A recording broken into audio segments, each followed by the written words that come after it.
feel the music with a Sony Walkman. A kid walks to school, headphones on, Huey Lewis in his ears. He's not on the sidewalk anymore. He's somewhere else entirely.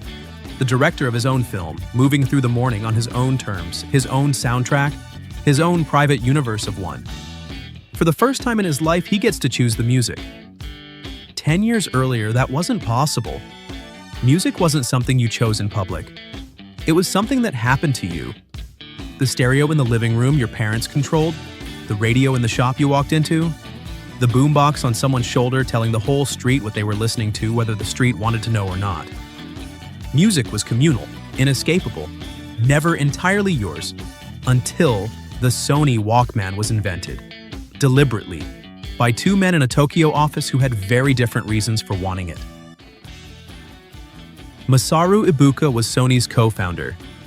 In 1978, he was traveling with a 1-kilogram field recorder, the Sony TCD5, because it was the only way he could listen to opera on long flights.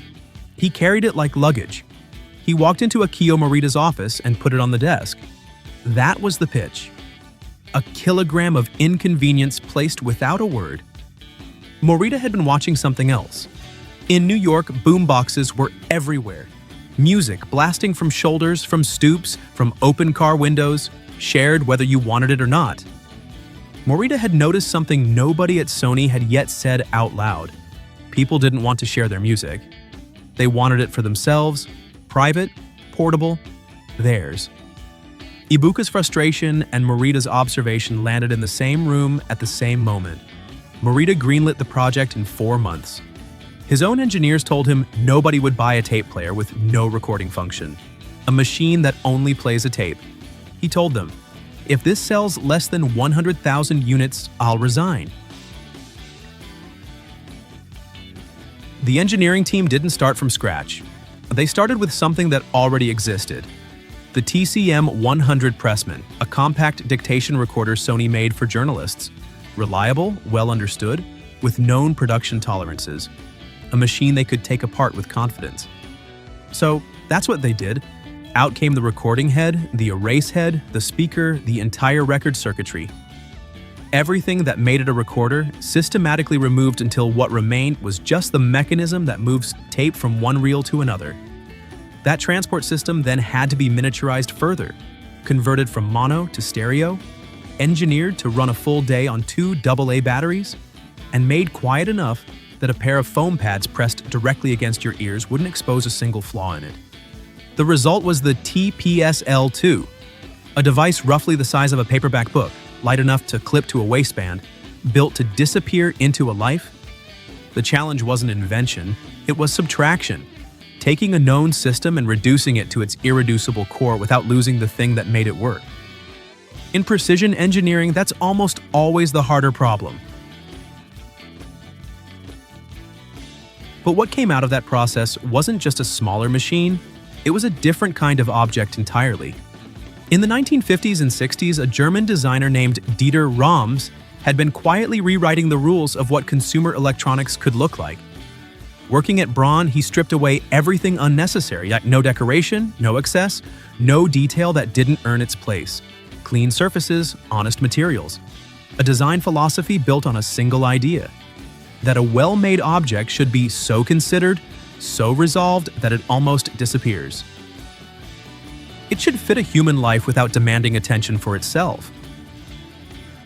Sony's designers had been studying him, and in the TPSL-2, that philosophy arrived in the hands of everyone. The body was brushed aluminum. Not plastic, not chrome, but a material with weight and warmth that felt considered in the hand. The controls were minimal, logically placed, requiring no manual to understand. Nothing on its surface was accidental. It was a machine that had been thought about from every angle. How it would sit in a pocket, how it would feel clipped to a belt, how it would look on a desk. Japanese manufacturing precision meeting European design restraint, arriving in a jacket pocket near you. And then there were the headphones. For the previous half-century, headphones had been large, heavy, over-ear things.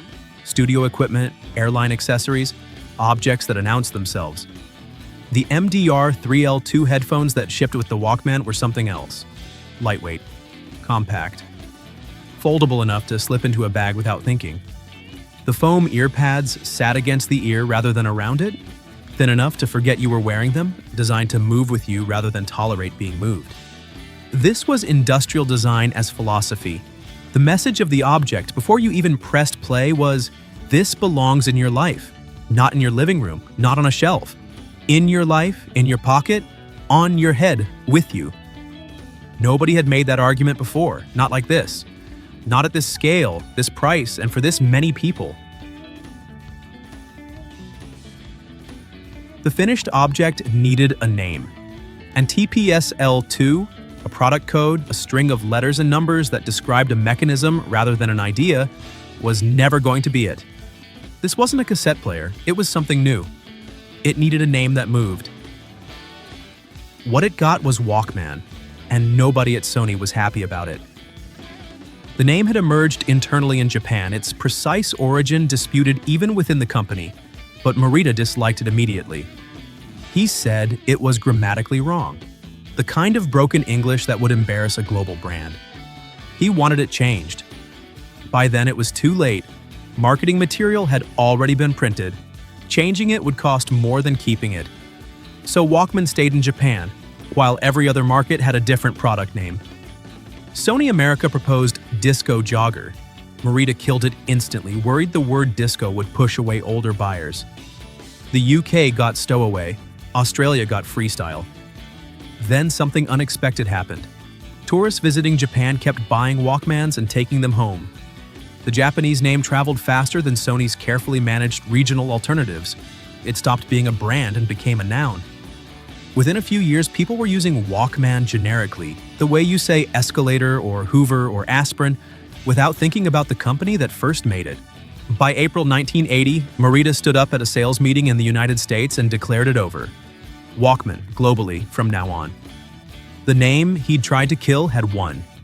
Walkman entered the Oxford English Dictionary. You didn't say, my portable cassette player. You said, my Walkman. And then, eventually, just a Walkman. As if the category had always existed and someone had simply gotten around to building it. The marketing leaned into the life the object made possible rather than the object itself. Advertisements showed people running, cycling, skating, not sitting, not at home, but moving, being out in the world. The product and the campaign made the same argument simultaneously. This isn't a piece of electronics. This is something you use. A numbered SKU had become a personality. And personalities, unlike products, don't get discontinued.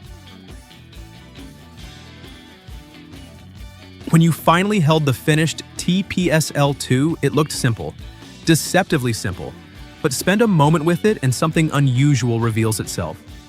2 headphone jacks, and a small button on the side labeled Hotline. Press it, and an internal microphone mixes into both outputs, so 2 people sharing the device can talk to each other without ever taking their headphones off.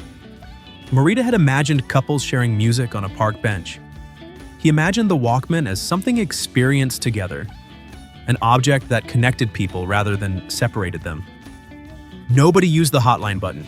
It quietly disappeared in later models, but its presence tells you everything about the people who built this.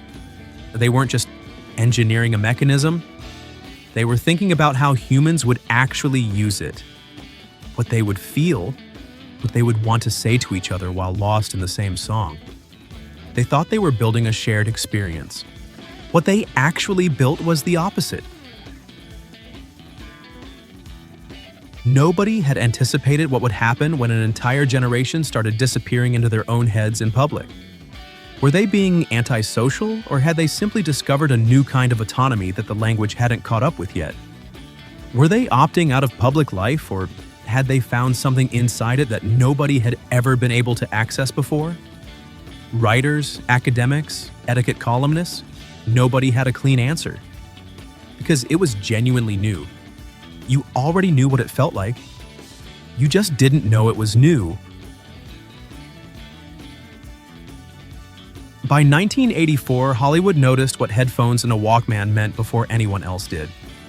Back to the Future opens with Marty McFly skating to school, hitching a ride on the back of a passing truck, Huey Lewis in his ears, completely inside his own world. He's not on the street. He's in his own film, moving through the morning on his own terms. The scene lasts maybe 30 seconds. It needs no explanation because in 1985, every kid watching already knew exactly what that felt like. Not everyone found that comforting. Within 2 years of launch, the arguments had started. Newspaper opinion pieces, etiquette columns, European city councils debating outright bans on public transport. The charge was serious, that the Walkman was making people less present, less reachable, less civil. That the private interior world was being built at the expense of the shared public one. They weren't entirely wrong, but they lost anyway. Within a decade, the person without headphones in public was the unusual one. The device had done what truly transformative objects always do. It didn't change what people wanted. It revealed it. The Walkman made the cassette the dominant personal format. And that did something nobody predicted, because the cassette was the perfect companion to the device. Compact enough to fit 5 in a jacket pocket. Tough enough to survive being sat on, rained on, left in a car in August. No needle to skip, no record to scratch, no fragile surface to protect. You could carry your entire collection on you without thinking about it. A different tape for the bus, another for the walk home, one you kept specifically for bad days. It made home taping a mass behavior.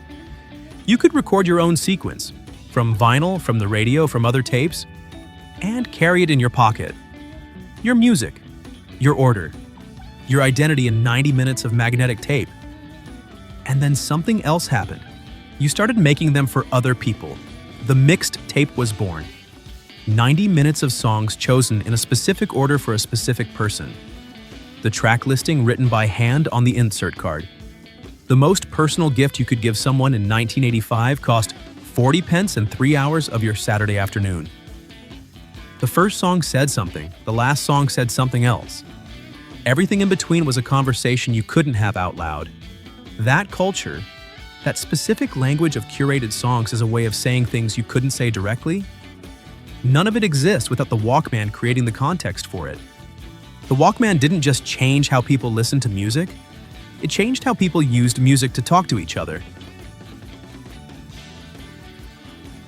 Before the Walkman, headphones were serious, bulky things. Over-ear, heavy.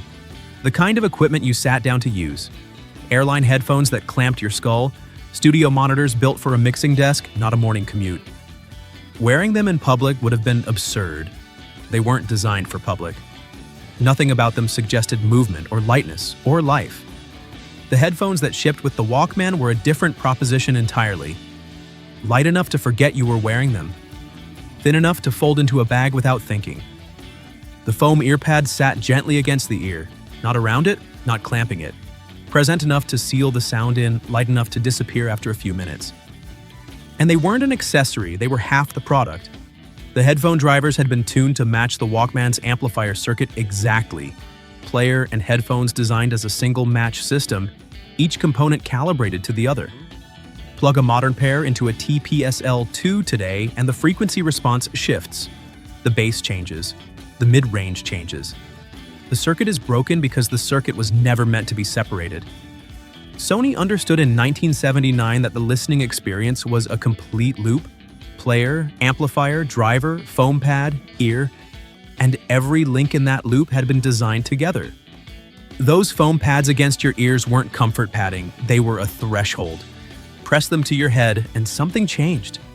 The world didn't get quieter exactly, it just stopped having access to you. The music was in, everything else was out. That sensation was engineered deliberately by people who understood they weren't building a tape player. They were building a doorway. 200 million cassette Walkmans were sold over 30 years. That number tells you almost nothing about what actually happened. Every personal audio device built since 1979 is answering the same question Morita defined when he looked at Ibuka's kilogram of Opera machine sitting on his desk. Smaller. Personal, just for you. The Discman, the iPod, the iPhone, AirPods, Spotify in your pocket right now. Every one of them is an answer to the same brief. Give one person their own sonic world, portable, personal, invisible, utterly theirs. Morita wrote that brief in 1978. Steve Jobs didn't rewrite it, he refined it. The brief was already there, already proven, already embedded in the muscle memory of an entire generation who had grown up placing those thin, foamed headphones over your ears and pressing play on the way to school. Jobs understood that better than almost anyone. He knew what the Walkman had done to people. He'd lived it too. October 2010, Sony announced they were ending cassette Walkman production in Japan. No press conference, no retrospective. A press release that most people didn't read. The device that invented private listening, that gave an entire generation their first experience of genuine solitude in public, that wrote the design brief Silicon Valley followed for 4 decades, ended on a Tuesday, almost without notice. That's what happens when something succeeds so completely it becomes invisible. When the behavior it created becomes so normal that nobody remembers there was a before.